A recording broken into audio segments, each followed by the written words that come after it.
কবিতা রান্নাঘরে দেখো আমি উচ্ছে আলু ভাজা করব।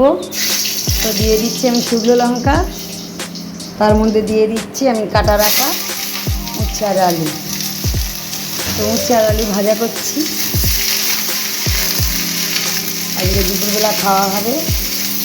এই যে উচ্ছে আলু ভাজা দেবো, আমি একটু নুন দিয়ে দেবো আর খুব হালকা তেল একটু নুন দিয়ে দিচ্ছি আর একটু হলুদ দিয়ে দেবো, দিয়ে চাপা দিয়ে দেবো। এই যে হলুদ দিয়ে দিলাম,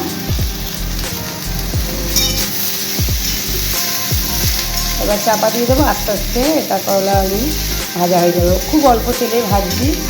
তো নামাবার আগে আমি দেখিয়ে দেবো, কিছুই না, তেলের ওপরে শুকনো লঙ্কা দিয়ে উচ্ছের আলুটা দিয়ে দাও, কিছুই না। তো নামাবার আগে দেখিয়ে দেবো। তো বন্ধুরা দেখুন উচ্ছে আর করলা ভাজা হয়ে গেছে। তো এটা আমি নামিয়ে নেবো, নামিয়ে নিচ্ছি। এটা আমি পাত্র থেকে নামিয়ে নিচ্ছি। দেখো খুব হালকা তেলে কত সুন্দর করে করলাম, দেখো খেতে খুব ভালো লাগে, সবাই খেতে পারবে। শুকনো লঙ্কা ফোটন দেবে তেলের উপরে, আর কিচ্ছু দিতে লাগে না। তো আমি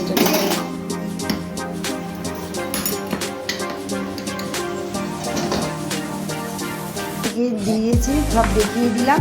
শুকনো লঙ্কা দেবে তেলের উপরে, এটা ছেড়ে দেবে, দিয়ে ঢাকা দিয়ে নুন দিয়ে চাপা দিয়ে দেবে, ভাজা হয়ে যাবে কি সুন্দর।